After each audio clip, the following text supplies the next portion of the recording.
Welcome back to yet another episode of the Eye Test FC. We should call ourselves Mr. Worldwide now. This time we've got Arjun sitting in a hotel lobby in Dubai, so we apologize for the disturbance. But the other big news is that Chelsea are in second place. So welcome to episode 18, second place Chelsea. Cheers, Arjun. Cheers.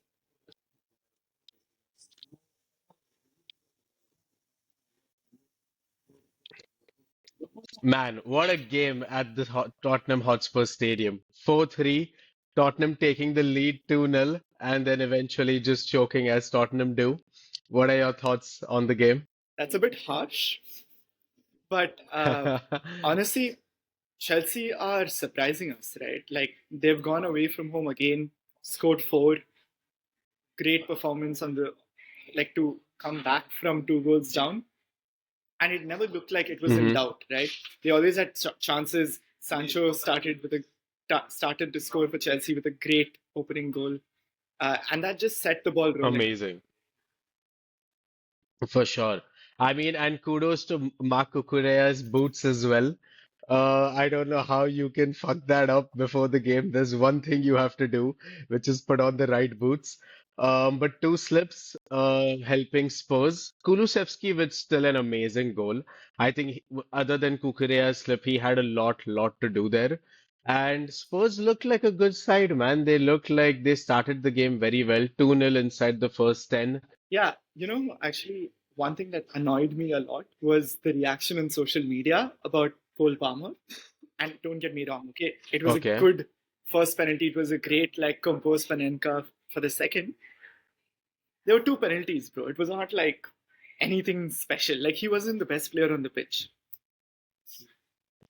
I mean, sure, but it's just still keeping your composure, in a big game. And like, it was pretty cold though, like to do that for your fourth, especially the Paneka. I'm surprised that you're saying this because the comments were he's been the best player over the last 18 months in the Premier League. Oh, that's just Jamie Yeah. Carragher. It's actually just racism at this point, I think. I don't know what he has against Salah. But Cole Palmer, finally like kind of showing up in a big game against the big six, like we've spoken about this before, where he's just had nothing. But more than Cole Palmer, actually the player that I'd like to highlight and who we spoke about, who has been on just an absolute whirlwind of a run after his divorce is Enzo Fernandez scoring yet again with a very well taken half Yeah. volley to put Chelsea ahead in the first place and a good performance in midfield as well. Even Caicedo starting at right back this time, but eventually winning the penalty that got them, back in the game Yeah. too, Yeah, true. And I think Caicedo should be playing right back more often. At least if you look at just mine, to suit your style. just to suit my style. But when Chelsea have been playing good this season, it was never with Enzo. And in the past few weeks, they found a way to integrate Enzo really well into that team. And I think now they're Yeah, clicking for into sure. gear. And the only reason I've never said, in past episodes that they were title challengers or anything was because it was still new. Like managers like Pochettino, like Graham Potter failed at Chelsea. But if you look at it, they spent Yeah. 2 billion. So it's not really surprising. Like the standards, it should be that way.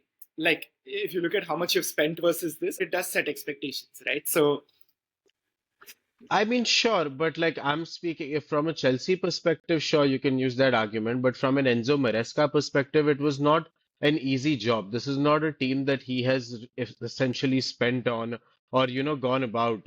And for him to come in and do the job that he currently is, and he still has his head in the game. I don't think anyone from the Chelsea squad or the manager or even the fans are losing their heads. I don't think they are calling themselves title challengers. Like the only thing that Colville said, or even their manager said, that like Liverpool, City, or Arsenal would not slip in the first 10 and be 2-0 down. So we are still far away from the title challenge, and which is what I like about Maresca, that he's realistic. still Hmm. retaining his composure. And it was a game of again of missed chances. I think if Son would have put that one chance where he was through on goal, that's maybe a different game. But eventually Chelsea did come back, and like we said, right, it's all about getting the 3 points, and they True. got that. And speaking of money as well, now if we come to your team, like it's not like Arteta has not been working on a shoestring budget. Like Arteta has spent about 700 million now. You've just got Declan Rice for 100 million, and like drawing against Fulham once again in a title race where you really have to like challenge. And we spoke about this. Like you asked me last week, who are Liverpool's biggest threats? And I told you the same thing that I don't see Arsenal or City winning 15 on the trot. And Arsenal just proved me right. Like again, absolutely no creativity outside of the corner. And yeah, just a draw and 2 points dropped once again. Did you watch the game? I watched the game. I also saw Martinelli being offside, like, where he just absolutely should not be. Arsenal definitely should have deserved to win that game. I think they need to sign a number nine for sure. But at the end of the day, the result was 1-1, right? So I know what you mean. I understand why you're saying what you're saying. And after the game, Arteta said that no team has done this to Fulham in the past 12 months. And I tried to actually see if this was just BS or if this actually had some merit to it. And then I saw that Wolves came to Fulham and beat them 4-1 2 weeks ago. So my initial reaction was, okay, dude, what are you saying, right? And then when I watched the game back, because I just couldn't believe what I was hearing from Arteta, in the first 40 minutes of that game, the ball went into the Fulham third once, and that was for the goal. And the first 40 minutes, it wasn't like sideways passing, it was Arsenal were trying to attack. It wasn't like Arsenal being Yeah. passive. And to your point, where Liverpool's title challengers are Liverpool themselves, yesterday's game was the first time this season where I felt like Arsenal don't have it in because they had basically everything going for them in 40 minutes of football. And fine, they turned it up in Hmm. the second half. There was a corner. Partey missed a very open, like an open goal, which he should not have. Martinelli had no business being offside. Yeah. Unacceptable. Jesus basically stopping in a one-on-one. Like, my patience is running thin on the last two players. But Yeah. how do you not score? It doesn't matter who. How do you not create something? Like if you say, okay, 40 minutes of dominance, what did Leno do really in the first 40 minutes? Nothing much. And Yeah. Yeah. that was why I feel like if you have games like this, I understand like Fulham's home form has been excellent against London teams. All of that are just like narratives on the side, right? But if you want to be champions, you need to Yeah. go and win. You need to go and win these And games. and Yeah. and the thing is, Martinelli was offside, but Saka scored right in the 87th, 88th minute. And even if that had Yeah. gone in and it was 2-1, my analysis would be exactly the same. I genuinely feel like Arsenal in some ways lost my trust today or yesterday in the game Hmm. because they didn't look like they were comfortable that game in winning. I feel like if you have everything going for you in a game, so to speak, you cannot drop points away from home. And what Yeah. Martinelli did was absolutely criminal. It was just amateurish. Like you cannot do that in the Premier League. Like you don't get a chance to run behind and fine. Everything was a perfect cross, but how can you not stay onside there? It was From that far needless. It behind. was needless. Yeah. And I mean, just my game got postponed like a storm on Merseyside, which was actually a difficult fixture to come into as well, with Liverpool getting that draw, Everton coming off of a win.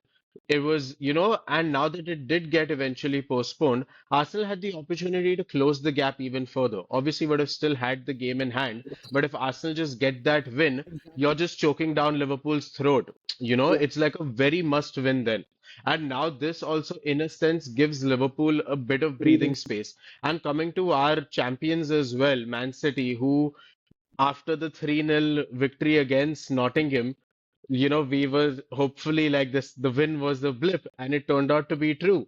Where Palace gave them a real run for their money, man. Like it wasn't like City dominating that game much at all.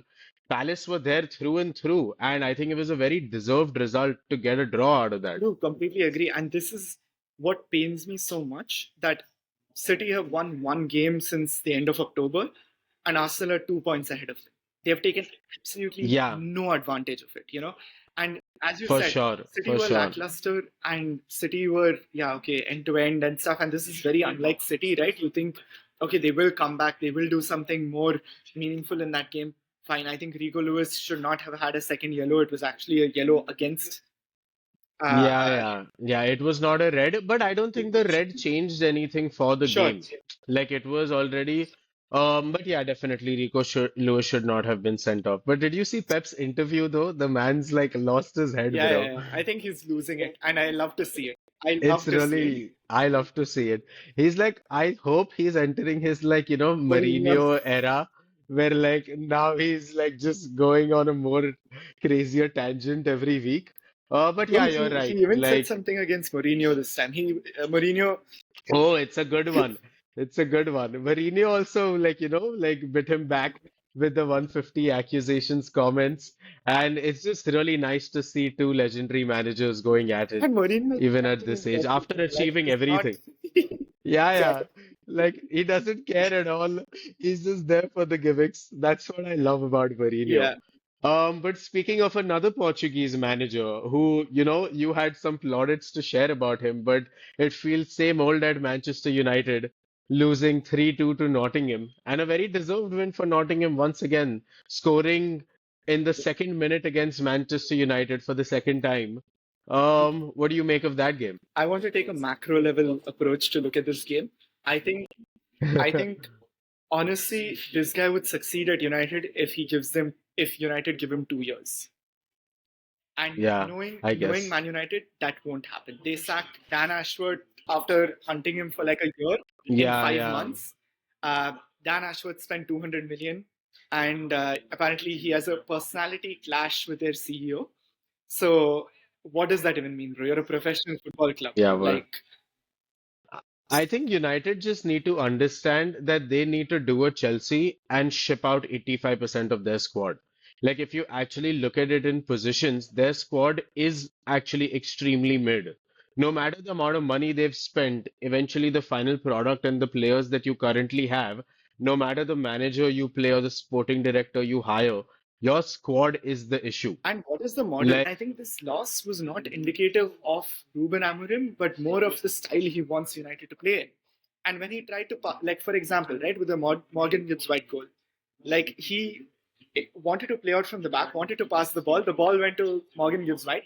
Finally, Onana is catching up to his poor yeah, performance because that shot should poor, not yeah. have been a goal It at all. should not have been through him for sure. I thought it was a deflection at No, first this is straight because through. that's how I thought Yeah, he got confused. And then I saw the replay and I'm like, what are you yeah, doing? But he still made enough saves this year where, sure.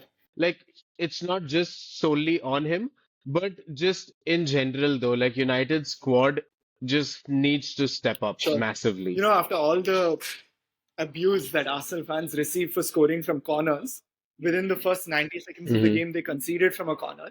Their second goal was, okay, from the manager's style of play. Their third goal was, I think, cultural issue because Hmm. Chris Wood from there should not be scoring, considering there were two That's on Lisandro Martinez. and Like, the that's goalkeeper. that's the butcher for you. Yeah, like look, I'm all for like criticizing and shitting on their players, but how is no one making a call there? Like you had Martinez, you had someone Hmm. else in defense, and you had Onana, all three on the goal line, and they watched the ball go past. So Yeah. where is the communication? That's a cultural thing. That's not like I don't blame that on Yeah. Martinez. I don't blame that on Onana. That's just a cultural thing. Fair enough. But I Fair have to enough. So say, issues at I have to United. say, a bright spot, and I can't believe I'm saying this. Bruno Fernandes is very impressive this season. Dude, Bruno Fernandes is a good player. Like, it would help if he wasn't such a bitch of a human being, falling down every 3 seconds. So, like, it's hard for me to praise him. But, like, he doesn't help his own image. But as a player, the man is absolute quality. Like, there's no doubt about that. Honestly, when he was, I don't want to talk about him as a human being. I'll let you give those comments. But when United were when United needed a goal, it just felt like he took it upon himself to score that. Man, this is the case for the Yeah, past 4 to 5 yeah. years. Like he's been that one consistent dude in the United team.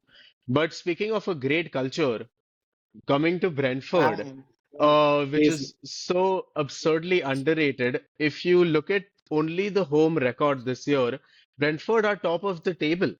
They have scored 26 goals at home. 26 goals. Isn't that absolutely insane? Embuemo has scored more goals at home than Haaland and Salah, which I think is so absurdly underrated. It's Man, crazy. this guy has to get a move to a big club, like a bigger club. Like all respect to Brentford. Yeah, yeah. We've And discussed this and bro, before. like they're doing this after selling even Tonya. That's what's amazing. Yeah, yeah. Amazing work. It is. It really is. And beating a Newcastle side that have just gotten such a massive confidence boost, drawing against Liverpool to blow them out of the water 4-2. Like, really kudos to Brentford and Thomas Frank's Yeah, side. and it just shows, right? Like I have no business being on the dugout because the first thing I said when we started the Yeah, podcast, Brentford are going to struggle. Brentford was your disappointment. Hey, Lol. but hey, like this has happened in the past, right? Like you've had these mid-table teams like who do really well until December, and Dude, then they have nothing to play for because they're comfortable in 10th, and then they just disappoint everyone yeah, and drop to 14th in the league. So that's also a possibility to look yeah, into, but right now it definitely. looks ridiculous. But the one thing I'd like to say, if you look at the Premier League table from about fifth to tenth, and you look at the clubs that are currently Yeah, there, we've had this conversation in the last month about this Barclays men and people being nostalgic and stuff. But the current quality in the Premier League, especially where you talk about these mid-table clubs, I don't think we've seen a higher quality before. Like no game, whether that's Arsenal against Fulham or like a Brentford side, a Bournemouth, a Brighton, a sure. Villa, like pick up any team in the league, and it is a difficult game. Like even if I play Ipswich, it's not like I'm like, oh shit, I'm gonna blow them 4-0. Like that may happen, but the quality in True. the Premier League currently is at the utmost And you finest. touched upon Fulham there, and I have to say that in my time watching Premier League football, I have never seen a mid-table club, never, spend 100 million plus in a summer and get every signing right. I understand like Fulham is like losing points away from Fulham is a bad result, especially considering that they haven't been that consistent in the last few weeks. But they're a solid team, and honestly, They are a they solid have team. ballers That's what I'm saying. to yeah. Every team is solid, bro. Every single team is solid. Like there are no easy games here in this league. 100%. But I think with that, I think that's the best way to cap this off.